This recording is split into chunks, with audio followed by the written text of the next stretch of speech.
اچھا دیکھیں، دنیا میں ہمیں اللہ تعالیٰ نے اس لیے بھجوایا ہے کہ ہم اللہ کو منزل بنا کے اللہ کے راستے پر چلیں۔ سیدھا راستہ ہدایت کا راستہ ہے۔ اللہ تعالیٰ نے قرآن مجید میں ارشاد فرمائے وَإِنَّ اللَّهَ لَهَادِ الَّذِينَ آمَنُوا إِلَىٰ صِرَاطٍ مُسْتَقِيمٍ۔ اللہ تعالیٰ ہدایت دیتا ہے ایمان والوں کو جو یقین رکھنے والے ہیں سیدھے راستے کی طرف۔ میں اکثر آپ کو کہتا رہتا ہوں کہ بعض اوقات مجھے بات کرنا، بات سمجھانا، بات کا آغاز کرنا، کہاں سے کرنا، یہ بڑا دشوار ہو جاتا ہے، کیونکہ ہماری سوچ مسخ ہو چکی ہے، ذہنیت مسخ ہے۔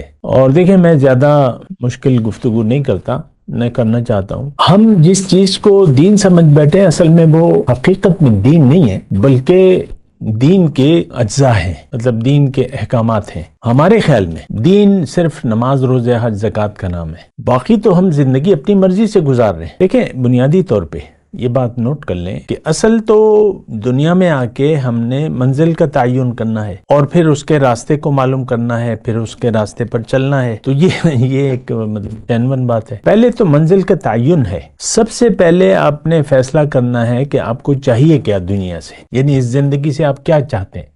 یہاں پر ہمیں ایک غلط فہمی ہو جاتی ہے، اور ہم نے تعین کر لیا ہے دنیا کا، اور ہم نے حقیقت سمجھ لیا ہے دنیا کی زندگی کو کہ یہی زندگی ہے اور یہی اصل ہے اور یہاں ہمیں کامیابی حاصل کرنی ہے۔ تو بس یہ سارے لوگ جو ہیں بس ایک دنیا کو منزل بنا کے دنیا کے راستے پر چل رہے ہیں۔ دنیا کی دوڑ ہے، ہماری سوچ میں صرف دنیا ہے، ختم بات۔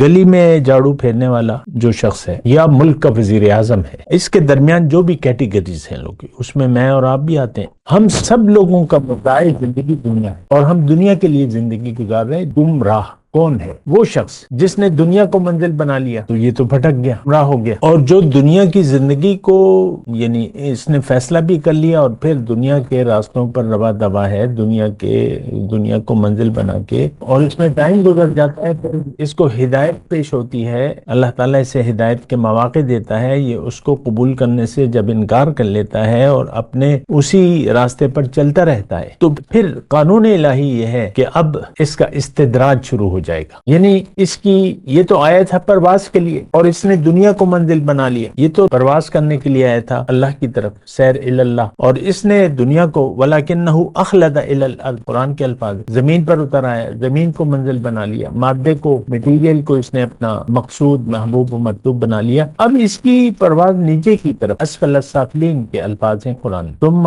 رددناہ اسفل السافلین۔